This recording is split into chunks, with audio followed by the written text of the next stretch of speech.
what I'm going to talk about now is going to be extremely controversial. Extremely controversial. But it's just the truth. And I have no problem standing up in front of the whole world to say the truth. You know what I'm saying? But it is going to be very controversial, and it will rub some people the wrong way. One thing that you see a lot on the internet, we always talk about, you always see people say the last ninja. So-and-so is the last ninja. So-and-so is the last ninja tradition, or so-and-so is the last this, that, and the other, right? And I think that I'm not quite for sure why that has to be so discussed. I'm not for sure why so many people say things like that, or what's the allure of being the last ninja, or the last whatever, or the final one, you know what I mean? But it is. But there's the truth behind ninjutsu that I think that should be known. And to my knowledge, there are only 4 people on the planet that claim to be a Sōke of a specific ninja lineage, okay? Now, for me to explain the Sōke part, I think what I need to do is really explain how the etymology of Sōke works. And I'm going to say this, and this is going to be controversial too, because a lot of people are going to get a little upset, because a lot of people use the word Sōke wrong, specifically American martial artists. Sōke, in its original form, meant inheritor, head of house. So, Kaiso is founder. Sōke is inheritor. So a lot of people in America, they tend to use the word Sōke as founder. But the person who founded the system would never call themselves Sōke. They would call themselves Kaiso. Now inside the Budorukai we have 7 warrior traditions. I'm the 21st Sōke of Tomoru. But I want you guys to know that when I say that I'm Sōke, I'm not saying Sōke because, you know, I developed the Budorukai as an organization in 2004 to teach authentic ninjutsu and samurai bujutsu in these ancient ryuha, the 7 ancient traditions that we have. I'm not saying Sōke because of that. I'm saying Sōke for something a little bit more specific and a little bit more special. Okay, so when it's like headmistress of the Budorukai, yes. I created Budorukai, yes. But the 7 warrior traditions underneath that I didn't create. And one of those 7 traditions, Tomoru, I'm the 21st generational Sōke of that school, right? To my knowledge, there are 4 Sōke on the planet that claim to have a ninja lineage. Now, there are thousands of schools, ninjutsu schools throughout the world. Anyone can teach ninjutsu. If you're trained in ninjutsu, you can teach ninjutsu. This isn't, I'm not on that side of the fence where it's like, oh no, you have to learn ninjutsu from, you know, this group or this person. Ninjutsu is a set of skills like any martial art. You know, there are lots of people who teach karate who are not the Soke or the Grandmaster of a specific ryuha. Do you catch what I'm saying? So you can learn karate from anybody. It doesn't have to be the Soke of Goju Ryu or the Grandmaster of Shotokan. You catch what I'm saying? Ninjutsu is no different. Thousands of ninjutsu schools. I'm not here to determine who's right, who's wrong, who's fake, who's not. You know, you guys are with me. But if you guys watching the camera, you guys watching this video on YouTube, you know, all I would say is be careful. That's it. That's all I'm going to say. Be careful. Now, out of the 4 people that claim, and I say claim because they say that, there's not very many people that say I have hold the scrolls, and I'm going to, and I have these scrolls. I'm going to pass down this tradition to the next generation. There are very few people that say that. Lots of people say that they teach ninjutsu. Very few people say they are a ninjutsu Sōke. When you look at the 4 people, one really sticks out, like a sore thumb. So you have Masaaki Hatsumi, who's the 34th Sōke of the Togakure Ryu, right? You have Shoto Tanemura of the Genbukan. And I forget the specific tradition that he has, but it's like he's the 50th some generation Sōke of, you know, whatever school that was that he inherited was the Ninpo school, or has lots of Ninpo or ninjutsu in it. And the third one that I would say is Junichi Kawakami, and he is the 21st Sōke of Kimura Ha Banru. And through my research, the correct, he says Banru. Through my research and the documents that I found, it specifically should be Kimura Ha Banru. And then here I am, 21st Soke, the 21st generational Soke of Tomoru. When you look at these four individuals that say, we have a ninja lineage, we have a family tradition, and it's been passed down all these generations, and now I'm going to teach it to my group of people that show up at the house of the Hombu, right? When you look at it, you have Hatsumi, which is an older Japanese man in Japan. Shoto Tanamura, an older Japanese man in Japan. Jinichi Kawakami, older Japanese man in Japan. And then you have me, right? That's why I get people pointing that finger at me so quick, because I don't fit in that box where people think the shape of that box should be. However, if they're trying to put a shape on ninjutsu, then they clearly haven't trained long enough to understand what ninjutsu really is. Now, for me to say this to you guys, I understand what it looks like. I'm not stupid. I'm not ignorant. You know, I understand. But just because I understand the image and how this looks, where you have me in America, and I'm saying I'm the 21st generational Soke of this particular art, and I understand how that looks and how that can look to people outside of our group. I know you guys are here, and all of you have been here for many years, and I know that you guys don't doubt me in any way, and I respect that. But I understand how it could look from people outside of the organization. But just because it looks a certain way outside the organization doesn't mean that I'm not going to stand up for what I believe is right. Do you know what I'm saying? I know what I have. I know what was given to me. And I'm going to stand 100% by what I have, because I know that my teacher didn't lie to me. I know what I have. The scrolls, the densho, the teachings, the kuden, everything that I went through, I know it's real. I know it is. And something happened a few years ago. We're on our second year now. A couple years ago, we had a couple individuals that were pretty high up in the school leave. For year after year after year, and I don't know if this was the way the stars aligned, or if this is the way fate was supposed to be. I don't know.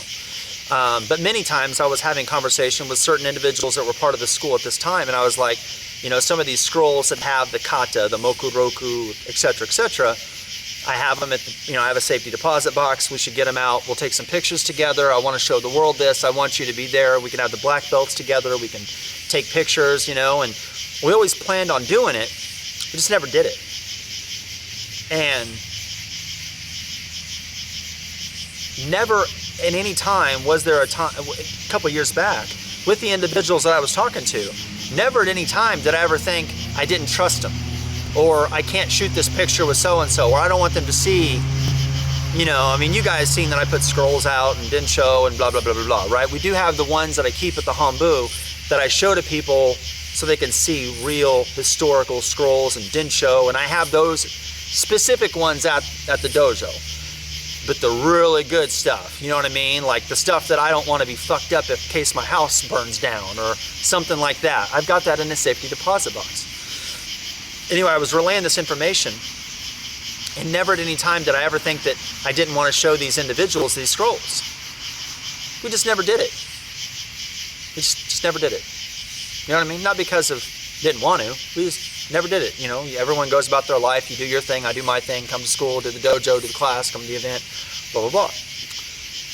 Now looking back at it, where the dojo is now, I'm really glad I didn't do it. And it makes me now feel like I even want to keep it more special than I was when I did then. You know what I'm saying? Because, you know how, I'm going to use ninjutsu as an example to religion. And I know this is a really weird way of explaining it. And in a lot of ways, it's going to sound very cult-like and very drink the fucking Kool-Aid. And I absolutely don't mean that. So don't listen to this conversation with that ear. Okay? Just put that shit to the side. Now, granted, it's going to go on YouTube, so they're all going to hear it in that sense. So, but I don't want you guys to think like that. This isn't, you don't have to drink the Kool-Aid. You know what I mean? You know that. if you look at martial arts like religion, so you know how we have like Christianity or Buddhism or Shinto or paganism or Sikh or Druidry or, you know, Satanism or atheist or whatever different types of spiritual ways people can find themselves. Think of religion like that. Ninjutsu is this, or Karate Do is this, or Aikido is this, Jujutsu is this, Kenjutsu, Iaijutsu. They find their warrior spiritual path, their spiritual path to their warriorship through their method of martial arts. If you look at, say, Christianity, you see all these different denominations, even within one ideology. So even within Christianity, you have the Roman Catholic Church. You have Baptists and Protestants and Methodists and so on and so forth.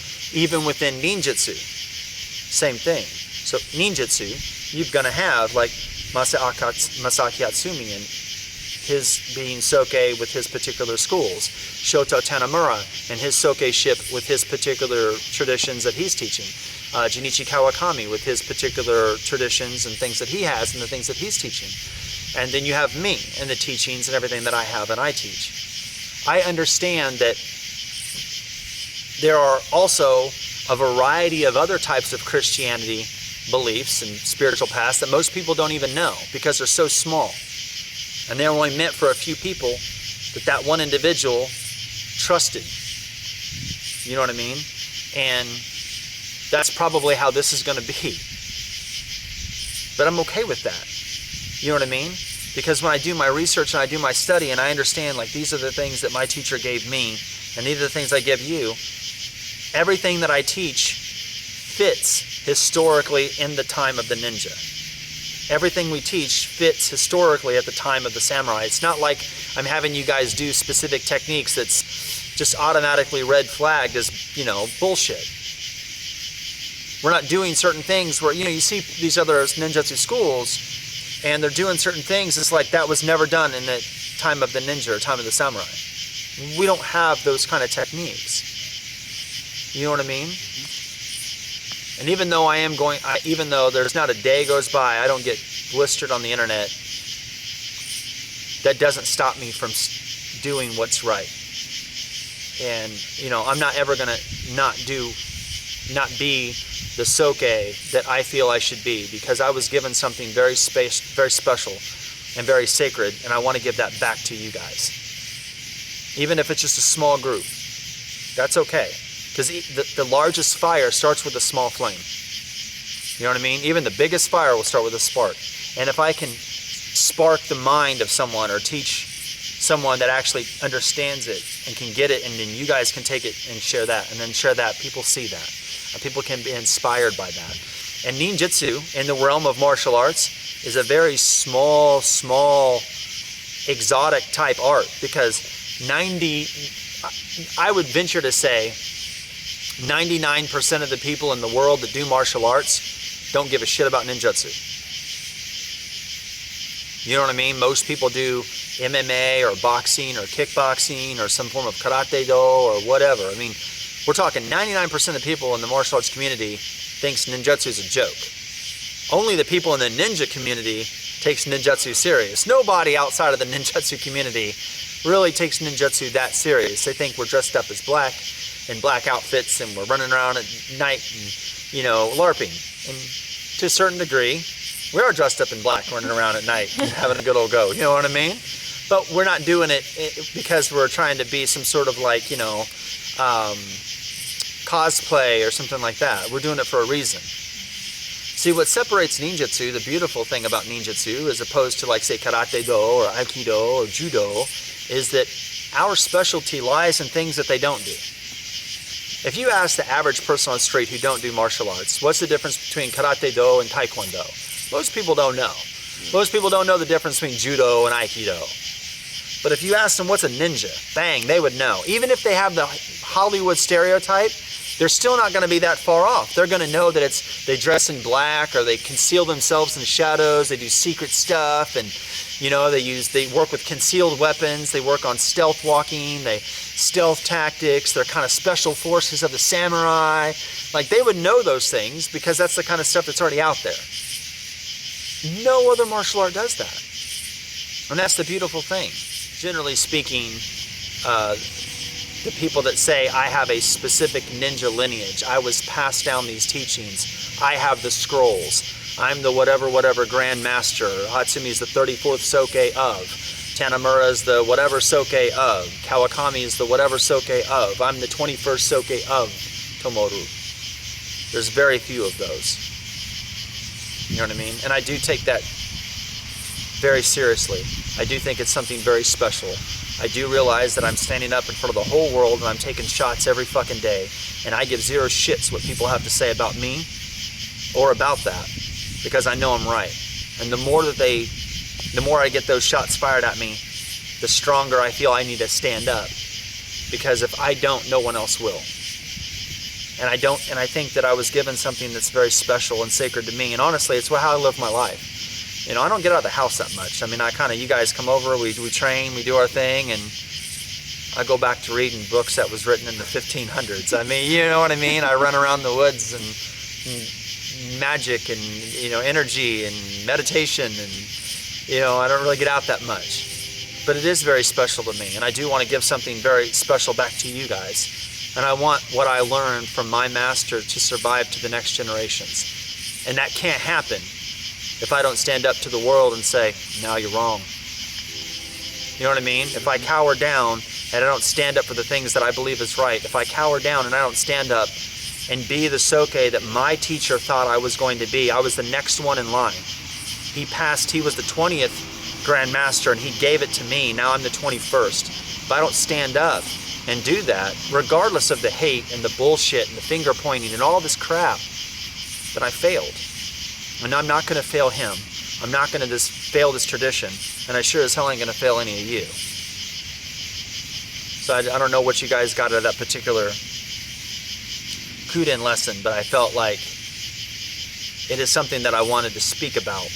And I did have something that I wanted to speak about in front of the camera. I know we've talked about this before in the Hombu, but it's not something that I've actually openly really put out in front of the camera for the world.